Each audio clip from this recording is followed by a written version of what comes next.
Back in 2020, if an Indian parent were to send $1,000 to their child studying in the US, it would cost them around 74,000 Indian rupees. But today, sending that same $1,000 costs 90,000 Indian rupees or even more. In fact, the US dollar touched a peak of rupees 91 on December 16, 2025, meaning the Indian rupee has seen a drop of more than 20% against US dollar in just 5 years. Today, the drop in the value of Indian rupees is happening despite India's consistent growth and a weaker US dollar against other major currencies of the world. Also, if we compare the pre-COVID times and the post-COVID times, India has been registering rapid and steady economic growth since 2020. Even the International Monetary Fund, that is the IMF, forecasts a GDP growth of 6.6% for 2025 for India. On the other hand, the USA has been growing in a much slower pace than the pre-pandemic levels. That is a 2.6% GDP growth in 2019 and to around 1.5% in 2025. So why is the Indian rupee crashing still, and why an Indo-US trade deal is a must now? Hi, hello, vanakkam, namaskar. Welcome to POV World from Bharat YouTube channel, World through Bharat's lens. First, we'll have a look at the major factors which are weakening Indian rupees. Number 1. FII outflows. As of December 19, 2025, foreign institutional investors have net sold shares worth rupees 21,000 crores in the month of December alone. Investors are redirecting their money towards US assets that yield higher returns and also to other emerging markets like Taiwan and South Korea. Now, to take money back to the US or Europe, they sell the rupees and buy dollars. This suddenly increases the demand for the dollars in the currency market. More demand for dollars, rupee falling. Second major factor is India's increasing trade deficit. A trade deficit occurs when a country imports more goods and services than it exports over a specific period, resulting in a negative balance of trade, meaning more money flows out of the country than the money that comes inside the country.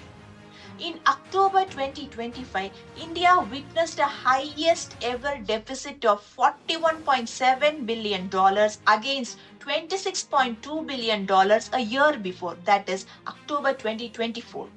As far as USA is concerned, exports to the US fell by 8.6% in October 2025 due to the steep US tariffs, also called Trump tariffs. Lesser export means lesser demand for Indian rupee, which further pushes the rupee weaker against the dollar.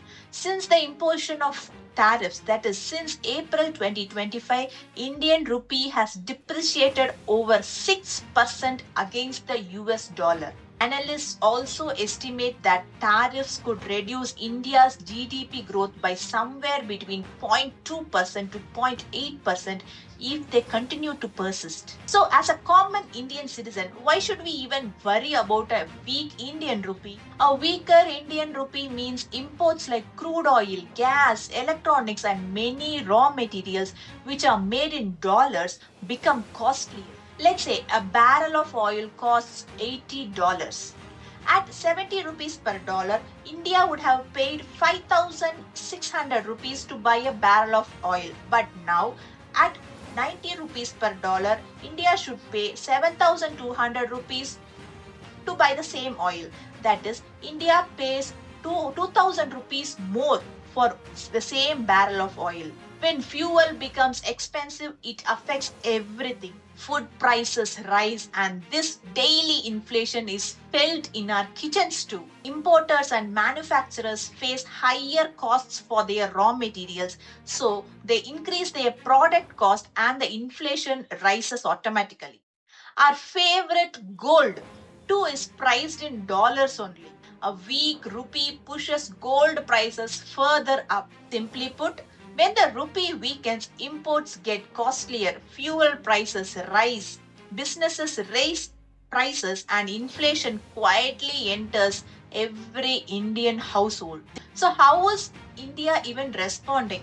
Despite a weak rupee, India is able to manage domestic CPI inflation of approximately 0.71% in November 2025, which is well below RBI's threshold of 2%. Also, the Reserve Bank of India has stepped in multiple times to stop sharp slides in the rupee by selling US dollars from its reserve.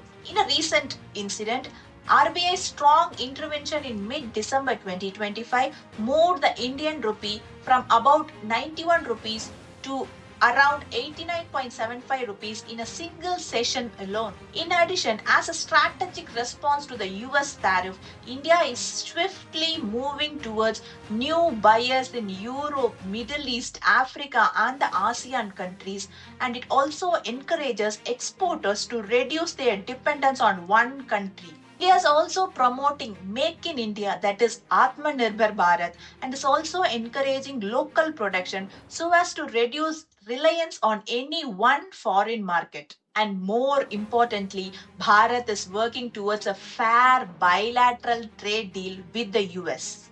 An Indo-US trade deal was widely expected by the end of 2025, but it doesn't seem to happen though. Apart from Russian oil issue, the most sensitive of the issues impacting the Indo-US negotiations are: number one, the US seeks market access to India's agricultural sector. Reducing import tariffs on American agriculture products such as dairy, maize, soybeans, poultry, and apples would give US farmers better access to the Indian market. While Indian government resists opening up the market in order to protect its domestic farmers from cheaper imports. Number two, US wants India to adopt stricter intellectual property, that is the IP enforcement in the pharma sector, with longer patent terms and robust data protection so as to benefit its big pharma companies. But India resists as this would weaken its generic pharma industry. Number three, US disagrees with India's Digital Personal Data Protection Act, the DPDPA, for restricting cross-border data transfers and mandating data localization. Cross-border data transfer is the movement of personal data like names, financial biometrics from one country to another and is essential for e-commerce, cloud services, and international operations. India, under the DPDP Act, allows transfers only to adequately protected nations and also bans specific blacklisted countries. US disagrees on this DPDP Act. While data localization in India mandates storing certain data within its borders driven by national security, privacy, and economic goals, this data localization requirements from India too does not sit well with the US. Even after many rounds of bilateral talks and a Trump-Modi phone call in December, the deal did not see any breakthroughs yet. Though Indian Commerce and Industry Minister Mr. Piyush Goyal had welcomed the Trump administration's views on India's offer, he had refrained from giving a deadline for signing of the much awaited free trade agreement between the two nations. But for India though, time is clearly ticking. Every month of delay in signing an Indo-US trade deal means lost export orders, uncertain jobs, a weaker rupee, and a higher pressure on prices at home.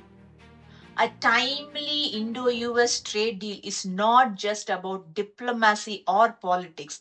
It's about protecting Indian businesses and safeguarding livelihoods. The longer the clock runs, the higher the cost for the common Indian. So, what are your thoughts in this Indo-US trade deal delay? Please do leave your comments in the comment section.